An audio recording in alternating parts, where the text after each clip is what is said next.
3, 2, 1. Here we go!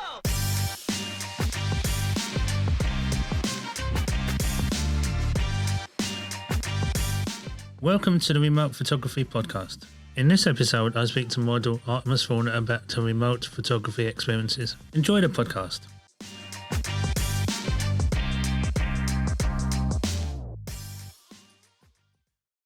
Hi Artemis, thanks for doing the podcast. If people don't know who you are, can you give us a brief introduction about yourself? Well, hi, John. Thank you so much for inviting me to be involved in your podcast. So, I'm Artemis Fauna. I have been a full-time model for almost 12 years now. I got into modeling kind of by accident. It was never an intention of mine to be a model, but I guess the things I studied at college and uni and the things I was passionate about kind of all came together to create Artemis Fauna. I studied art at university and basically turned full-time after I finished my degree. As a model, I would say I'm known for being versatile and creative. I'm also known for the themed events that I run in the UK and have done for many years. And to finish off, I'm also known for running Artemisian events, which is the luxury photographic holidays that I do. Over the last year or so, obviously you've been doing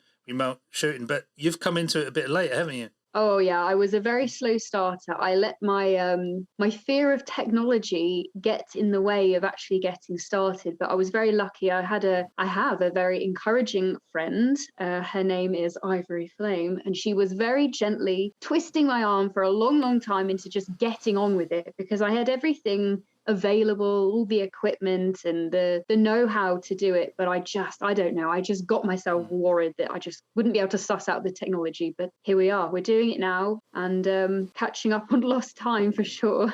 So was it just like you say, the technical aspect, was it just because of cameras or because it had to be wires and leads, or is it just a combination of everything? To be honest, I think what it was just the mental block on how remotes worked, which actually is kind of what I'm finding a lot of the photographers when I work with them for the first time. They just can't, we don't understand how it works. It was the kind of like, well, how do they talk to me? How do I do it all? So really, because I'd never shot myself tethered when I was doing my self-portrait, it's basically just that. And then you've obviously got the video and screen sharing communication. So it was really just because I didn't understand how it would all come together and work, really, rather than the camera and stuff like that. But as I say, it's like riding a bike. Once you have that eureka moment, then you're off. It's fine. And you think, I don't understand why I didn't understand it before. Yeah, because I had a few... I've seen people post where the photographer's going, do I need a camera at my end? And it's like, you're trying to tell them, well, no, the camera's at my end and I'm doing all the stuff, so yeah.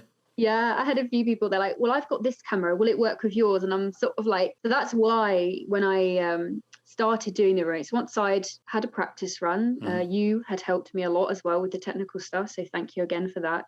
My first remote, actually, I wanted it to be special, so I chose Ivory Flame to shoot me. So her photography name is Jewel Earth. So once I'd had a little go, got my head around the whole thing, I spent quite a long time writing up a kind of how-to page on my website and on my casting calls, because I totally could relate to the kind of scariness of the idea if you didn't quite understand it. So I thought I'd just spend time, have a really kind of simple bullet point, step-by-step guide. And actually a lot of people who applied to my initial casting call booked their first remotes with me because they said the way I'd written it and the fact that it totally made sense now they'd read it, it all fell into place. So and it helps with like not breaking the ice. It helps having that, so because it explains to people before they come onto a shoot, because obviously they might be nervous because it's the first time they're doing a remote shoot, and everything like all these buttons you have to press or there's the software you have to take into account. It's like having it all explained, and like I've looked at your thing and you have like images as well just to show what it looks like, so people can familiarize themselves straight away with it. Yeah, and it's been nice to share the kind of behind the scenes as well. I've done a few kind of time lapses and videos where people can then get quite a wide view of the room and see exactly, they can see the camera taking the photo, they can see me talking to the laptop, they can see me moving the lights when the photographer asks me to move the lights. So it's quite good to now. I think most people now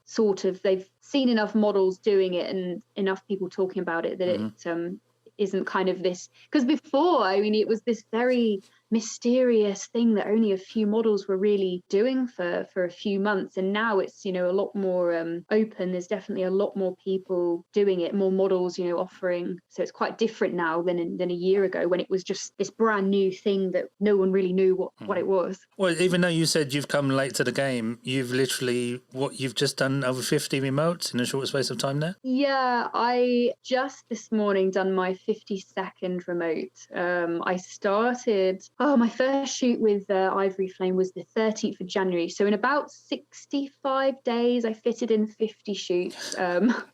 It's a bit ridiculous, but I've absolutely loved it. I mean, it's a very unrealistic pace to continue at. So I know I'm definitely going to have to slow down because, the admin side of all of the shooting and even just having a life outside of remotes, I need to remember to have a life, even in lockdown. So yeah, I've definitely gone full speed ahead with that, but I'm definitely going to slow down in April. But I feel proud, I feel just alive. I haven't felt this good in a long time because, as with, a lot of people in this situation we're in now with the world, a lot of people have lost everything and lost work and lost motivation, and to just suddenly have it all back in spades and be creating like every day of the week nearly, it's just given me such a buzz. But it's definitely starting to feel like I do need a little bit of a break now.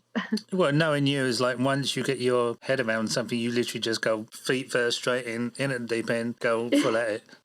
Yeah, I don't know whether that's a good trait of my personality, but I just love to just get obsessed with stuff, I guess. Yeah, just totally just live and breathe it. When I'm into it, it's just my every waking thought, which is probably a bit OCD, but everyone seems to be happy, and I'm loving the images, and I just love the buzz of working with someone maybe on their first remote and they are nervous, they don't know how it works, and then 20 minutes in, you're smiling, laughing, wow, images are great, and you just get that same kind of creative buzz as you would really on a normal shoot, and it just makes you feel good, really. Do you find that, obviously the first few months we thought, maybe by the summer everything will be back to normal. Did you find it affected your mental health a little bit? And now, because you're doing remotes, you find photographers or people you're working with, it's like being a lifeline to them? Yes, definitely. I think all of us, again, have experienced some kind of, the dark days and the ones where you just don't see the light at the end, and you kind of,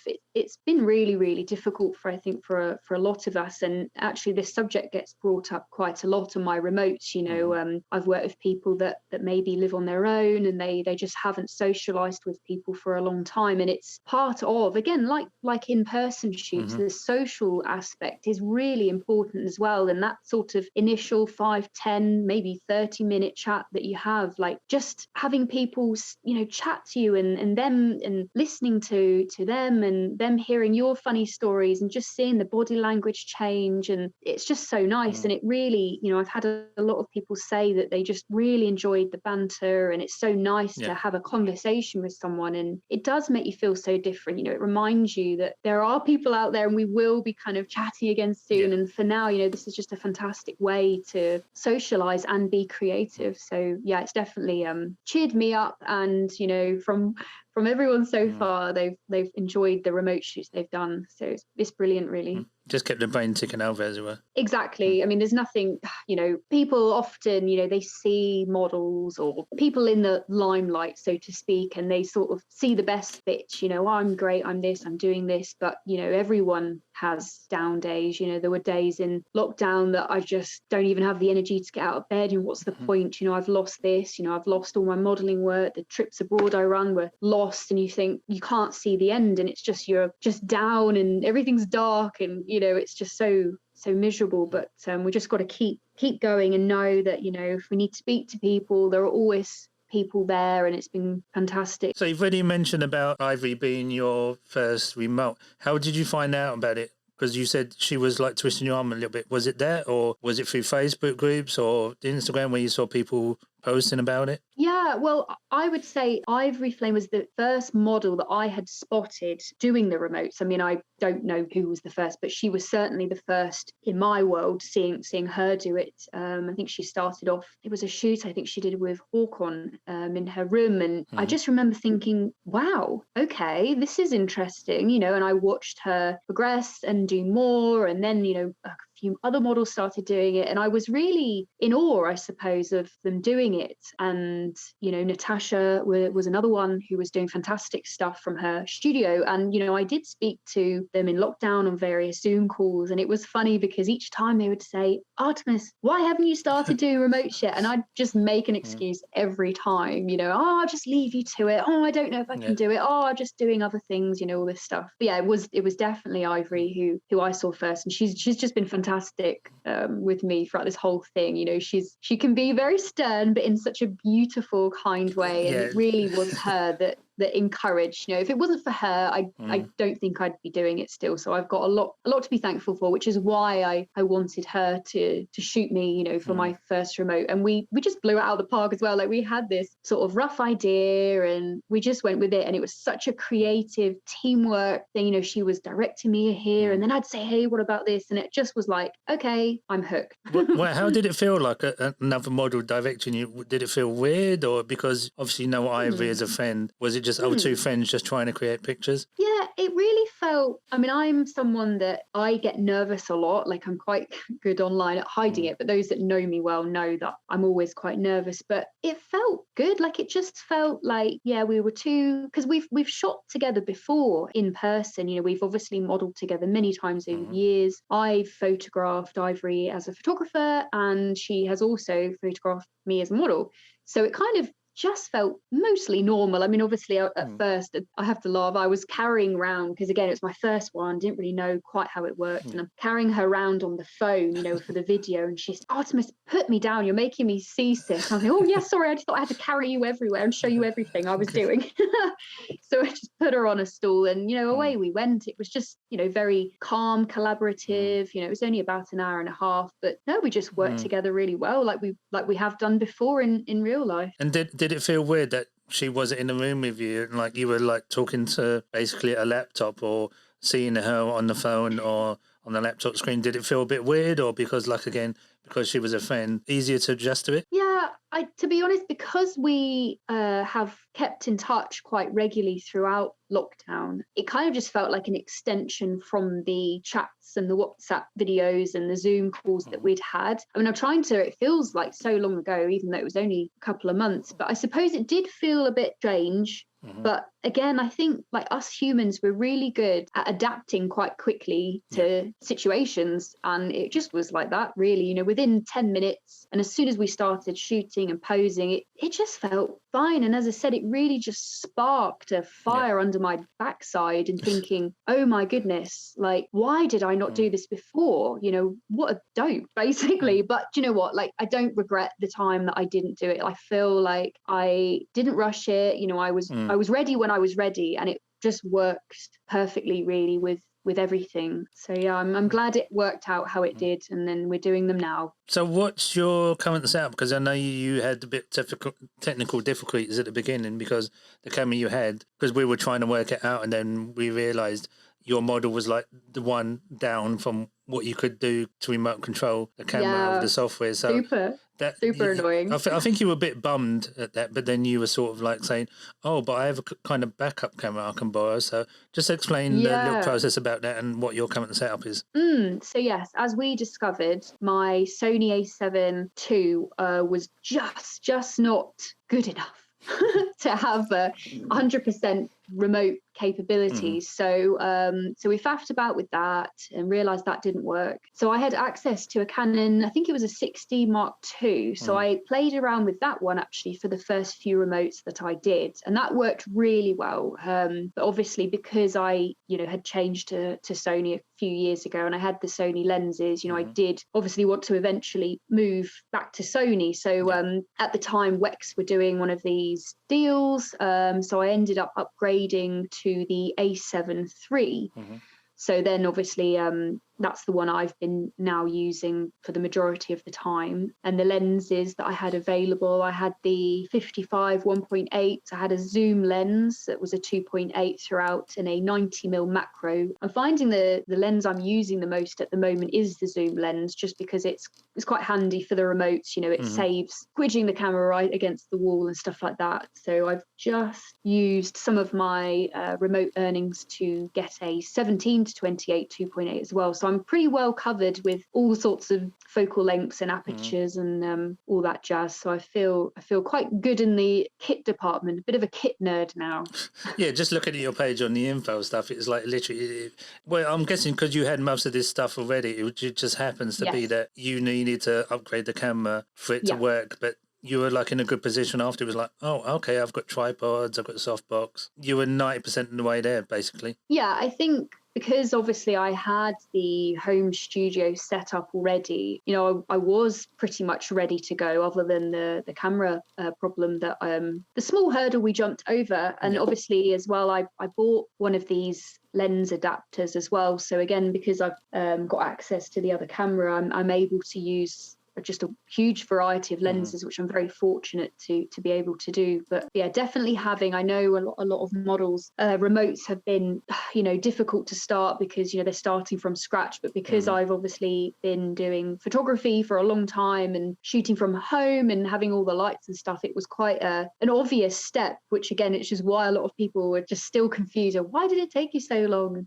Well, the honest truth is because I'm a wuss, but it's all good now and everything's working wonderfully. In the 50 plus shoots you've done, who have you worked with so far? And you don't need to say me because ours was a test shoot. So. Well, it's still you, obviously. I mean, goodness me, I should have a list here, shouldn't I? I mean, I've worked with so many people. You know, I've done shoots with friends, with photographers that I've worked with many times before, and that's been quite interesting to see how someone I've maybe worked with 20, 30 times in real life, how we handled the remote. I've worked with people I've never met. I've been to Norway, America, Scotland, Wales, Ireland, Northern Ireland. It's been quite an adventure, but everyone's been fab, really. You know, every shoot that I've done, you know, no matter whether it was the first remote they've had or the 50th remote they've had, you know, it's been a great experience and everyone's wanted something different. And that's I think the buzz I get as well, you know, that everyone's got such different ideas, and I love to build on people's ideas and just really inspires me. And making sets or painting backdrops, like, and all the people, I mean, I couldn't even begin to list, but I've worked with some wonderful people and I'm looking forward to meeting lots of more wonderful people. But do you find there's photographers that were maybe hesitant to do it and then thought, oh, I must sit down doing remotes, I'll at least give it one try just to see what it's like? Actually, funny enough, quite a few. So I did a few remotes and then I put up a casting call in Purport when I felt officially ready. And I actually had quite a lot of emails quite quickly with actually saying what you've just said. I had guys that I have worked with before, and they said, you know what, I didn't really have an urge to try remote. However, now you are doing them, I would like to give it a go, because, I mean, I hate to say things that sound like I'm kissing my own bum, but like, you know, people obviously have, you know, if you've worked with someone a lot, you know what they're going, you know, you know that they're going to be reliable, you know that they're going to produce quality, whatever it is. And I think there was just this lovely feeling of trust, you know, from these people saying, right, I'm scared, I wasn't going to do it, but now you are, let's go with it. And it was a really heartwarming feeling to know there were people out there that had enough faith in me to just go for it. And I know a lot of them, you know, they've got on now to shoot other models and they're really into it. So it's just such a nice feeling. Well, we can use, say, Glenn Wallace as an example, because I know he shoots a lot in person, but I don't think he was like looking into remote stuff. But then he obviously shot with yourself and Ayla, and he's kind of like hooked now as well. Yeah. I think Ayla was his first remote shoot,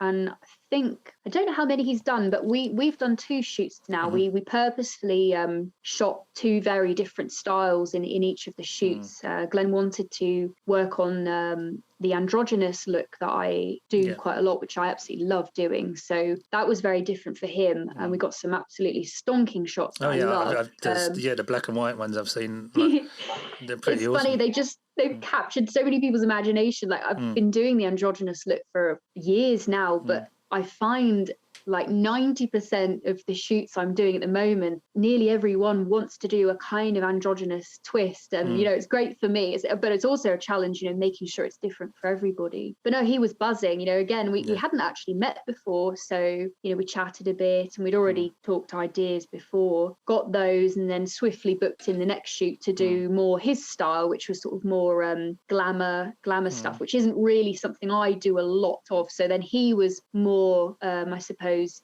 in control, directing of that, because that's, you know, what he does loads and he's very, very good at. So yeah, it was great to be, you know, and a couple of people say, wait, that's the same person. Yeah, because it was good. Yeah, all remotes is basically you're using a different medium to get the same results. If you're familiar with camera settings and stuff, it's just a matter of getting your head around that remote aspect, and then it's golden. Yeah, I mean, you can direct as much or as little as any normal shoot. I mean, obviously, as I've said all along, and everyone said all along, you know, remote shoots do not replace in-person shoots. Exactly. They are just a different way of dealing with things while we aren't able to shoot in person. You know, a lot of people that have decided I'm not doing remotes, they're rubbish, you know, who actually clearly haven't ever tried one and clearly won't, because that's what they've decided.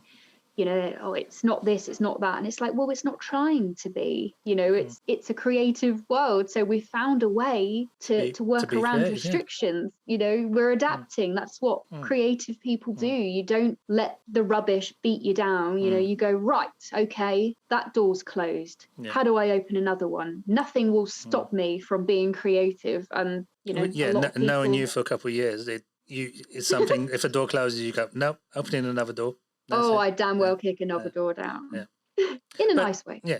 But have you found remote put you in touch with people you might not necessarily have crossed paths with if it had been normal shooting? Do you think, oh, I might not have worked with this person, but because you're doing remote, suddenly they've crossed paths with you? Yes, 100%. I mean, I guess the biggest, the most common reason for that would be, you know, where people are based. I've worked with quite a few American photographers now, and obviously that just wouldn't be possible at all to work with them, and vice versa. So that's been great. And even people that, you know, are unable to travel, you know, can't maybe physically travel as well, that's totally opened up their world to being able to shoot whoever they want. And, you know, even, you know, Scotland to England, I mean, obviously I go up to Scotland every year, but it just makes it that bit easier for people to reach out. And even if, like, maybe you'd thought about shooting with a model or a photographer and making that commitment to travel or go that far, you can sort of maybe do a 2-hour remote with them and meet them first, you know, get to know each other, feel comfortable or not, you know, maybe decide, actually, no, I don't want to work with that person again, you know. But at least you've tried. You haven't driven halfway across the world, the country, to then find out. So with remote shoots, obviously you've got like a home studio as well, but you've started to build or make your own backgrounds, make your little sets. Do you find doing that has been limiting, or it's made you think of looking at your place in a different light? Throughout the years I've modelled, I've always done a bit of set building and stuff like that. So it's definitely not an alien thing, but it's been quite a fun challenge because obviously, you know, we're in lockdown. I've hardly left the house anyway. So I've really had to get as creative as I can in the space that I've got. So I found it actually in the limitation of what we can do. I have found myself being more creative, you know, the painting of the backdrops. I mean, that was just something just have a go, you know, and then people, oh, wow, love those. And, you know, then I realized, oh, actually, that was quite a good thing. And the set building, you know, I've always had little sets in the house, but being able to change those and add more bits to them and different angles. And, you know, I've just, in the limitation, I feel I've become more creative. I'm looking at your Instagram and like with the backgrounds, all the images easily could have been done in a studio if you hadn't said they're done remotely and in your home studio. It is amazing really how fantastic the images can look, even though, you know, it might be in your living room or whatever. And I think it's a real great show of character and creativity to the people that, you know, for example, I keep talking about Ivory Flame, she's going to think I'm a stalker or something. But you know, she openly talks about the fact that the main shooting space is her living room. It's literally just a corner of a living room, isn't it? Yeah, and it's just incredible the amount of variety that is coming out of technically a small space. So yeah, the coloured backgrounds, the draping of fabric. I have a fantastic hand-painted backdrop from Hand Painted Backdrops, and that's been a really popular option to use. And again, I've just got such a simple lighting setup. You know, I use continuous lights, and honestly, I've only used one light source other than a bit of fill light from natural light or lamps and reflectors and stuff. And again, it's amazing. In 52 remotes, you know, it's the variety in different things is fab. Well, speaking of variety, because you've got these different sets, how do you, like, say, a photographer, be it when it was like a normal shoot or now remote shoots, how do you like them to present your ideas? Because you've got all these options, do you like a mood board, or is it just an email, or do you just wing it? So it has been a mixture of all of those things. I mean, I would say the most ideal thing for, well, I suppose I can only speak for myself, but generally for models, I think is, you know, it's good to know a few ideas the photographer wants to do. So let's just say, you know, we've got 2 hour shoot. They want to do some creative portraits, some androgynous, and maybe some soft boudoir. You know, I like to know very simply what their kind of aim is, maybe a few inspiration images, and obviously not having too much, you know, like I found a few photographers maybe haven't quite understood how difficult it is sometimes with the remotes, because obviously you're doing everything your end, and then you have to, if they're in different rooms, you have to move your equipment from one room to another, which can take 5-10 minutes. So I think sort of less is more, you know, like not getting overexcited with ideas and expecting that you're going to do, you know, like 10 different looks in 2 hours.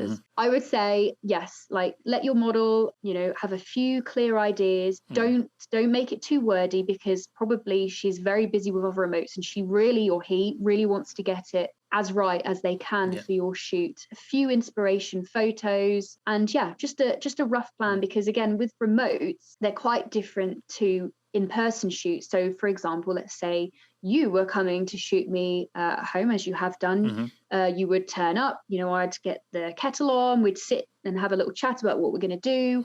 I'd show you what we have, and then we would go from there. Whereas with remotes, you basically, as a model, you have to be sort of almost ready to go as soon as they're, you know, answered the phone. There is this, you know, you have to at least roughly know where you're going to start. I mean, obviously I usually get the camera right and stuff when the photographer's on the line, obviously, but you have to be more organized before, so there's quite a lot more pressure, I think. So just remembering that the model has a lot to do, and just being very clear and precise in what you like, but also, you know, leaving room for creativity to happen on the day. You know, a few people have spoken about remotes and said that, well, there's no spontaneity, you know, how can there be any, you know, movement to make it up as you go along? And I tell you, every shoot I have done has ended up, we've evolved an idea. You know, we might have started with a very specific idea, but then the photographer sees an angle they like, or I do a pose, and it is just like normal shoots. You know, you're not rigid.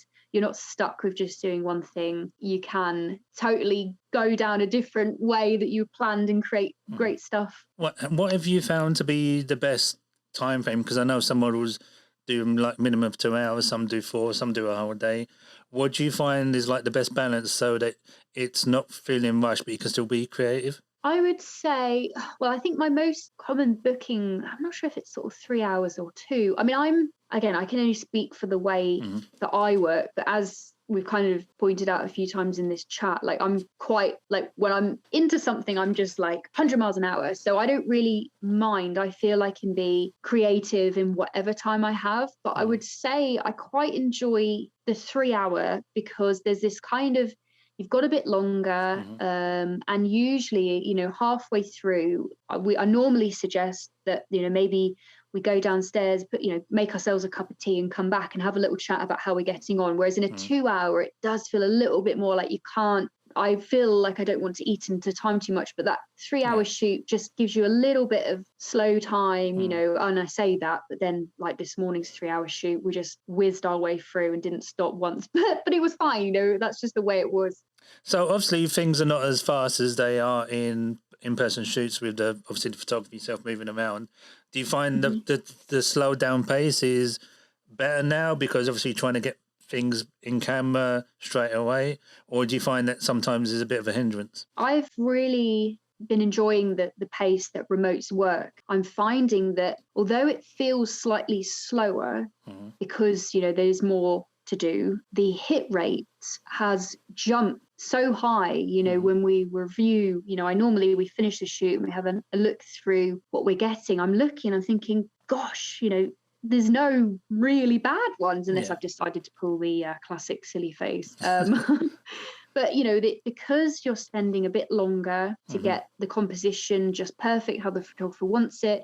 And also I'm finding because I can see myself on the laptop screen, I'm really being quite precise with some shoots. I mean, obviously, I'm not staring at myself all the time, but, you can make sure that finger's in the perfect place. You can see the light, because I use the continuous light. So it might be slightly slower, but because you're not having as many breaks as well, and because they're more specific, I think photographers are walking away with just brilliant results from most remote shoots. So I don't think there's any, weighing up, because I've had a few people say, well, how many shots do you take less shots? And I think, well, you're actually getting really quality images throughout.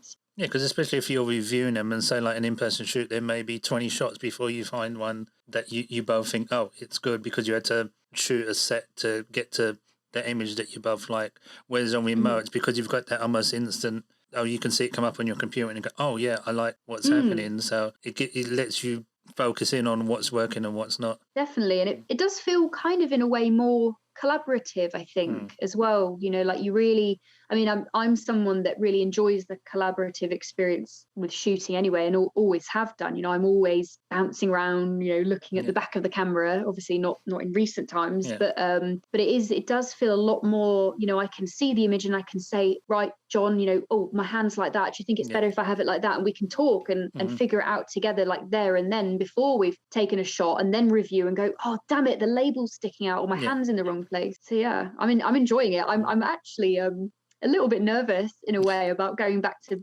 normal modeling, because I'm like, oh my goodness, am I going to be as good a model as I was? Oh, I think you are. This is just keeping you going, but in a different way. So with remotes, how have people approached you? Has it been through your social media, or through the Facebook groups, or through your website? The highest percentage I would say would be through the modelling website that I used. Again, they would be what I would class as my regulars and people that I've worked with before, and people trying it for the first time. Had a few people through Facebook, a couple of people through Instagram that I have then found on Facebook. And recently, because I revamped my website, I've had a few through there. So kind of various platforms. I mean, I always like to have a look at their websites and see if they've worked with any other models, just as I would do in any in an in-person shoot, check references or just double check everything. But it's been through various different platforms. So with hopefully in the next few months we're getting back to doing in-person shoots safely. Do you see remotes being around? Obviously not as much, but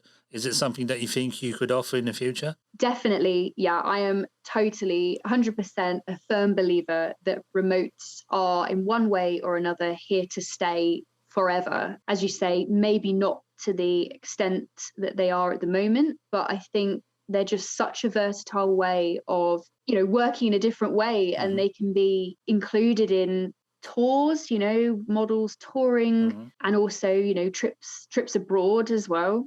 So obviously with the events you used to do in person, but obviously for the last year or so you couldn't do because of the pandemic. Do you think that's an option you'd be able to offer? Because obviously you have the photographers there with you, but some might not be able to travel for one reason or another, but then they could still experience the locations you'll be at.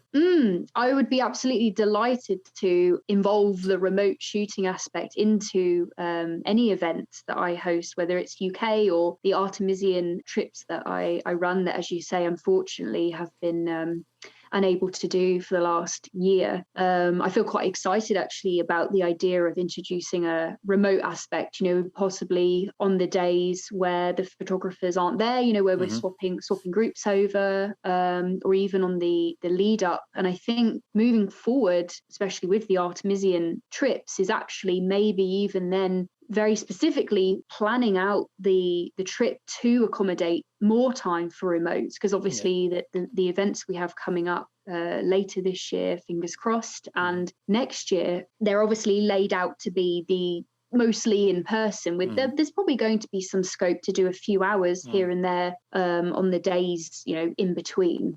But I'm quite looking forward to actually bringing a real remote, we're going to do a remote week even, and the models can either use my equipment or if they've got their own. And, I can imagine, us kind of wandering around these amazing luxury villas that we hire, dragging all our kit and shooting with various photographers, or even, a photographer booking an hour and having us 4 models, there lolling about in this beautiful sunshine while they're at home getting these fantastic images that maybe, they're just unable to travel for whatever reason or can't make the trip. So yeah, I'm very much excited for Artemisian to go remote, and I can't wait. It's such a shame that the last trip, obviously we've had to postpone again, because I was very, very excited to get remoting out in Sicily. But fingers crossed for later this year. But like the pandemic has sort of like opened a new avenue for you, especially because you do the events and you do the tours. It's suddenly you realise I can carry on, like you said, offering this,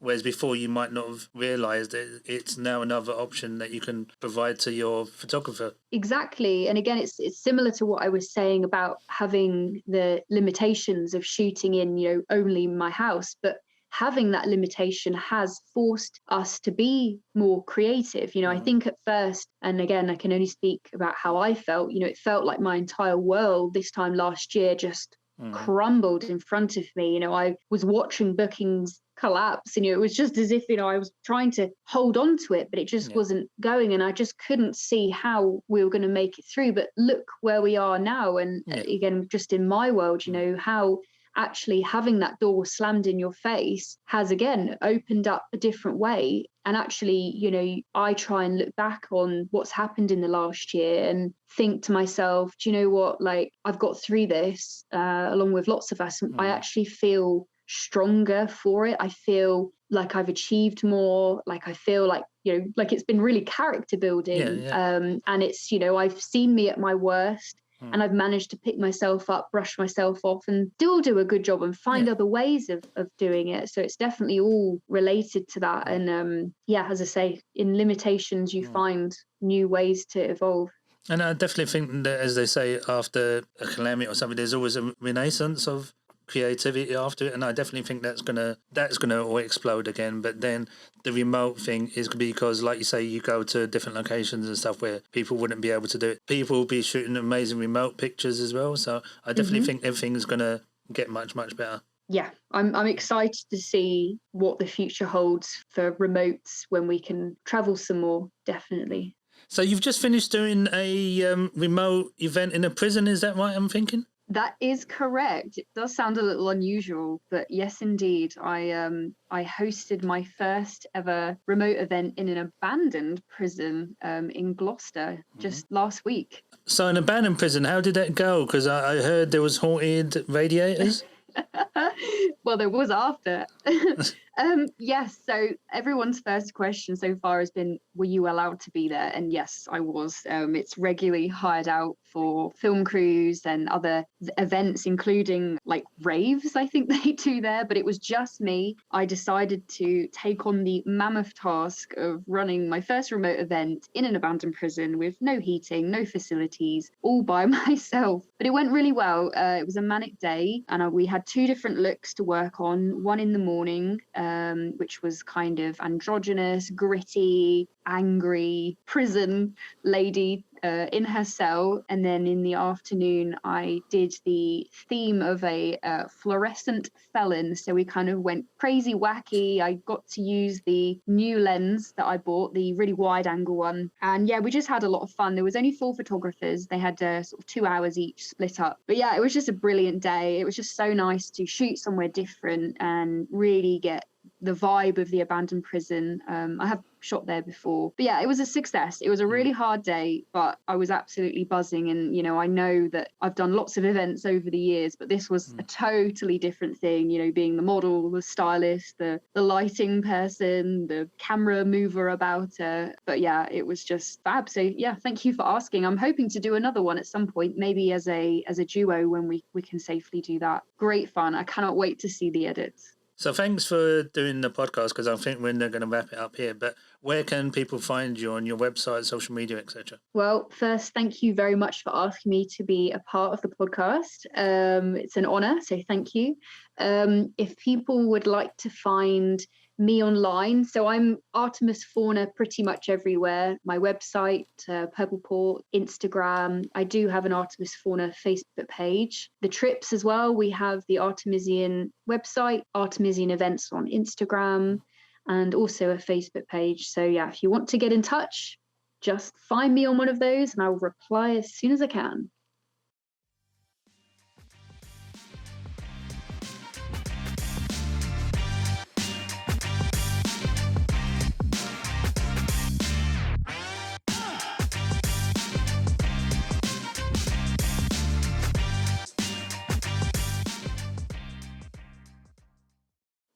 Hi, see how Oh no, I'm really nervous. Yeah. But I've well, no, and you said, let me say that again, because I totally cocked up on that bit now. So I would say, oops, sorry, I just punched my laptop.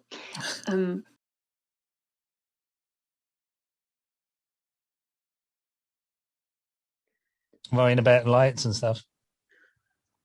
I just have to watch myself talk loads because I got like a wonky kind of mouth sometimes. I'm like, you know, I'm recording this. Oh my god! So what did you want to do then? I don't know. Maybe I could ask you a question and we could like do something funny. I don't know. Hi, John. Thank you very much for being up for allowing me to ask you a question or two. How are you today? I'm good.